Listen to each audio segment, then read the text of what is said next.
Evening दोस्तों, मैं हूं शाहरुख और आप देख रहे हैं माइंडेड स्टडी 22। तो दोस्तों आज हम बात करते हैं 1853 के चार्टर अधिनियम पर।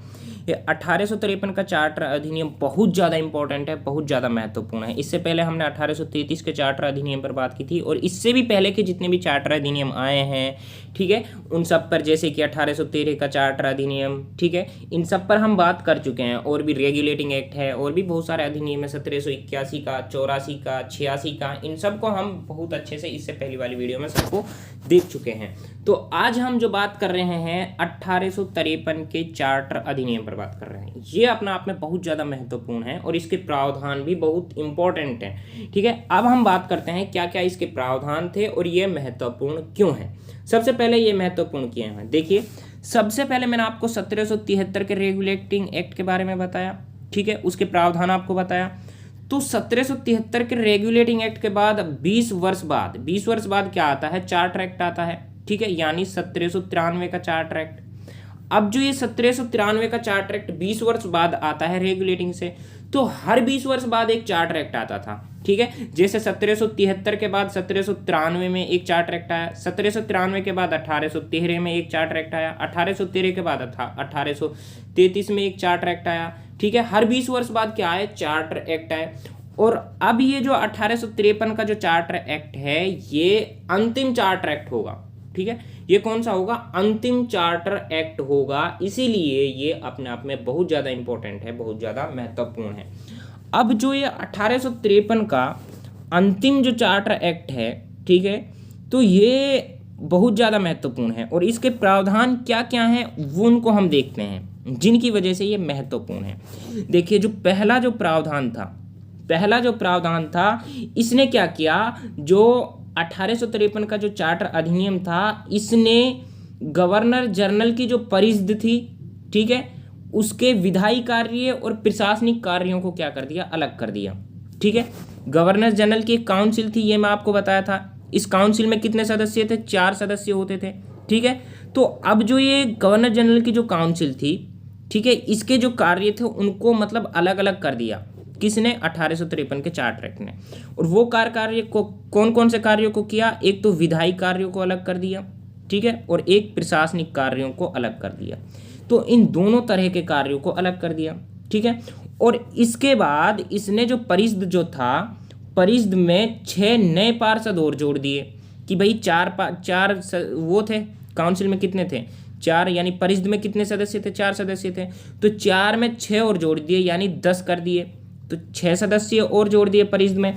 तो इन 6 नए सदस्यों को किस नाम से जाना गया, इन 6 नए सदस्यों को विधान पार्षद के नाम से जाना गया। किसके नाम से, विधान पार्षद के नाम से जाना गया। चलिए, अब इसने 6 न्यू सदस्यों को काउंसिल में जोड़ने के बाद क्या किया, जो नई विधान परिषद, ठीक है, कि इसने एक मतलब नई विधान परिषद का गठन किया। क्या क्या, कि नई विधान परिषद का गठन किया। इसमें 6 सदस्यों को जोड़ा गया, ठीक, इसमें क्या किया, इसने क्या किया कि एक नई विधान परिषद का गठन किया और जो 6 सदस्य जोड़ गए थे वो काउंसिल, यानी जो गवर्नर जनरल की जो काउंसिल थी उसमें जोड़े गए थे, ना कि नई विधान परिषद में।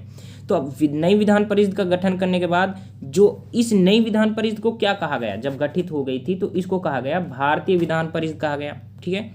भारतीय विधान परिषद कहने के बाद अब परिषद की इस शाखा ने छोटी संसद की तरह कार्य किया। क्या क्या, कि भैया जो परिषद की तरह इस नई विधान परिषद ने क्या किया, छोटी संसद की तरह कार्य किया, ठीक है। अब इस छोटी संसद की तरह इसने कार्य किया, तो ये सभी प्रावधान इसमें पहली बार हुए थे। ये जो पहला जो प्रावधान था इसका, ये वाला गवर्नर जनरल के लिए नई विधान परिषद का गठन किया गया, ये आपका अच्छे से समझ में आ गया है, ठीक है। इसमें क्या हुआ था भैया, पहले जो काउंसिल थी उसमें 6 सदस्य और जोड़ दिए, जिन्हें विधान पार्षद कहा गया। उसके बाद एक नई विधान परिषद का गठन किया गया जिसे भारतीय विधान परिषद कहा गया, ठीक है। ये सारे प्रावधान इसमें किए गए थे और इसके विधायी और प्रशासनिक कार्यों को अलग अलग कर दिया गया था, ठीक है।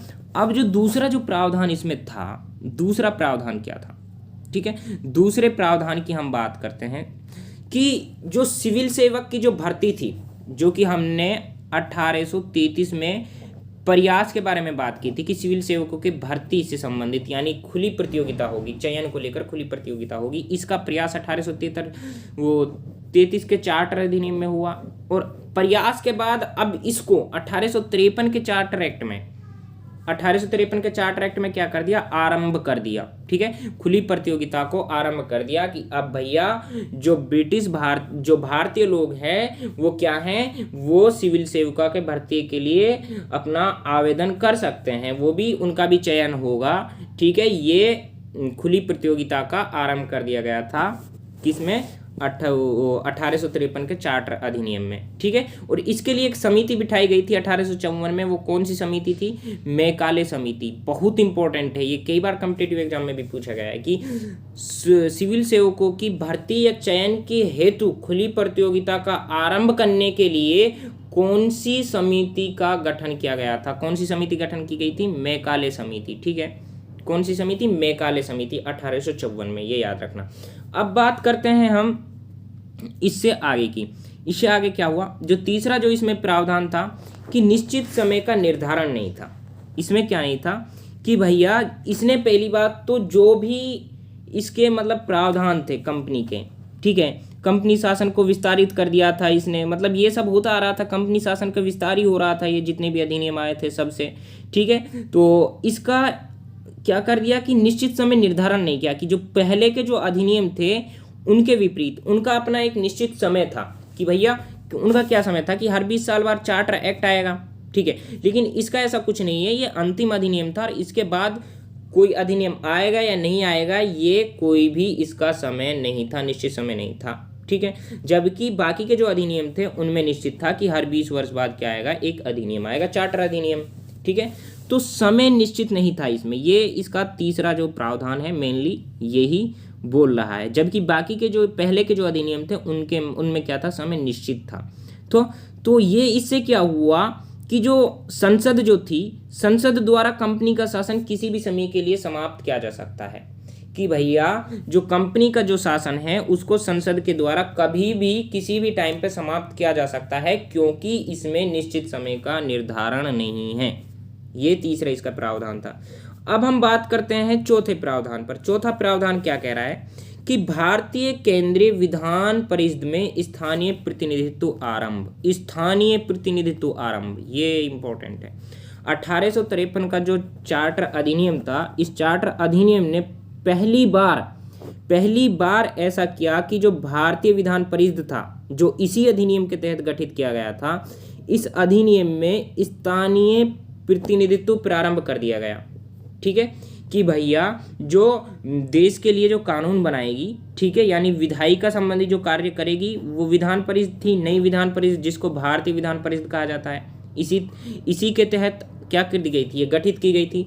तो अब ये विधान परिषद में जो मतलब विधायिका संबंधी जो कार्य करेंगे उनमें स्थानीय प्रतिनिधित्व को आरंभ कर देगा, कि स्थानीय जो प्रतिनिधित्व भी इस विधान परिषद में होंगे, यानी भाग लेंगे। ये एक बहुत बड़ा चेंजेस था, ये कि पहली बार ऐसा हुआ है किसी भी अधिनियम में स्थानीय प्रतिनिधित्व को लेकर कोई बात नहीं हुई है। तो अगर स्थानीय प्रतिनिधित्व को लेकर बात हुई है तो कौन से में हुई है, चार्टर अधिनियम 1853 में हुई है। ठीक है, तो इससे और एक था, देखिए इससे क्या हुआ, जो स्थानीय प्रांतीय सरकार थी, ठीक है, तो स्थानीय प्रांतीय सरकार को एक अवसर मिला, एक मौका मिला कानूनों का निर्माण में भूमिका निभाने का। ठीक है, तो ये चार मेनली इसके इम्पोर्टेंट प्रावधान हैं जो कि बहुत ज़्यादा इम्पोर्टेंट है, इन सब को आपका पता होना चाहिए। ठीक है, तो आशा करता हूँ कि ये वीडियो आपको अच्छी लगी होगी, पसंद आई होगी। यदि आप हमारे चैनल पर न्यू हैं तो प्लीज़ हमारे चैनल को सब्सक्राइब कर दीजिए और इसी तरीके से